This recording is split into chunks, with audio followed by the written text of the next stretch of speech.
আপনাদের রিকোয়েস্টে চলে আসলাম আমি আর আমার ভাইরাল মেহেদি রাত 12টার সময় লালন শাহর মাজারে। আর লালন শাহর মাজারে কত ভিড়, কত মানুষজন, সব কিছু আপনাদের সাথে শেয়ার করব আমার এই ছোট্ট লং ভিডিওতে। সো হ্যালো এভরিওয়ান, আসসালামু আলাইকুম। কেমন আছেন সবাই? আশা করি অনেক ভালো আছেন। আর দেখতেই পাচ্ছেন গাইস, লালনের মেলাতে কি পরিমাণ মানুষজন, বাপরে বাপ। মানে দেখেন, একজন নাচছে, একজন পাকা দিয়ে বাতাস করছে। আমার কথা কি, আমি তো আসছি ভিডিও বানানোর জন্য, তাই না?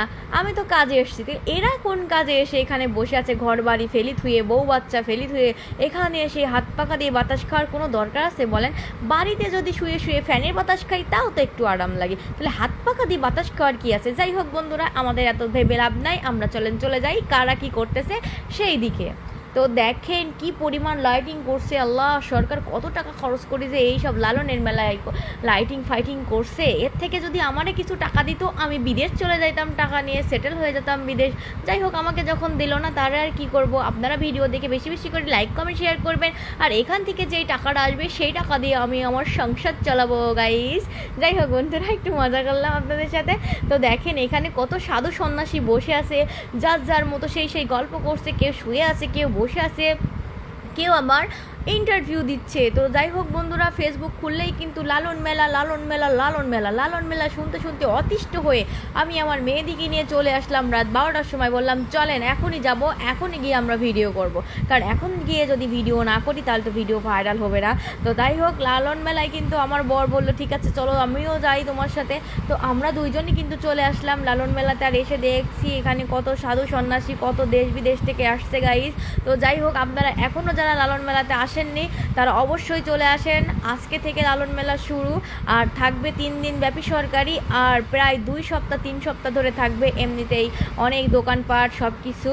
তো যাই হোক বন্ধুরা, আপনারা লালন মেলাতে যারা আসবেন অবশ্যই সতর্কতার সাথে আসবেন, কারণ এখান থেকে চোখের পলকে গায়েব হয়ে যাবে আপনার মোবাইল, মানি ব্যাগ। যাই হোক, আর গত মেলাতে আপনারা যারা ছিলেন তারা তো জানেন কত মোবাইল যে চুরি হয়েছে, বাবারে বাবা। এরা কিছু মানুষ আসে, এই যে একটা কথা আছে না, কেউ আসে আগুন নিভাতে আর কেউ আসে চুরি করতে। তো লালন মেলাতে কেউ আসে সাধু সন্ন্যাসীর ভক্ত, কেউ আসে লালনের ভক্ত, কেউ আসে গাঁজা খাইতে, কেউ আসে চুরি করতে।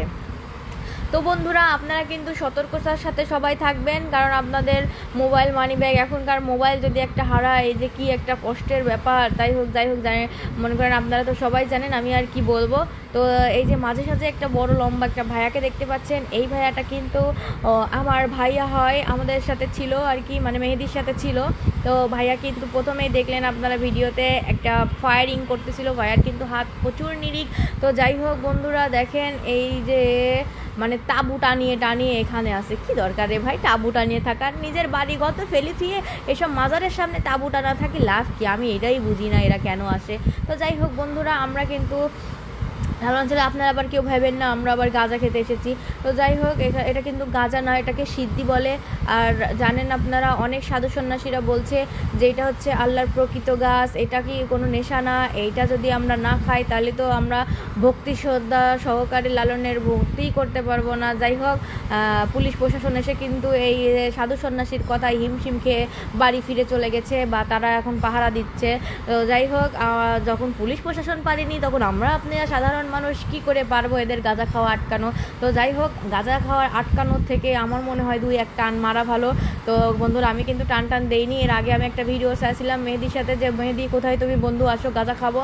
এই ভিডিওতে আপনারা আমাকে যে কত পরিমাণ বাজে কমেন্ট করেছেন রে বাবা রে বাবা, আপনাদের মুখে কি একটু বাদে না? আরে ভাই, বাজে কমেন্ট যারা আপনারা করেছেন তারা তো আপনাদের নিজের পরিচয় দিয়ে গেছেন। দেখেন, আমি কিন্তু দিব্যি এখনও সেই লালন নিয়েই ভিডিও করতেছি, দেখছেন? তার মানে আমার কিচ্ছু হয়নি। এই জন্য বলতেছি, আপনারা কেউ বাজে কমেন্ট না করে আমাকে বেশি বেশি করে লাইক কমেন্ট শেয়ার করে আমার ভিডিওর পাশেই থাকবেন, আমার পাশেই থাকবেন। যাই হোক, ভিডিওটা ভালো লাগলে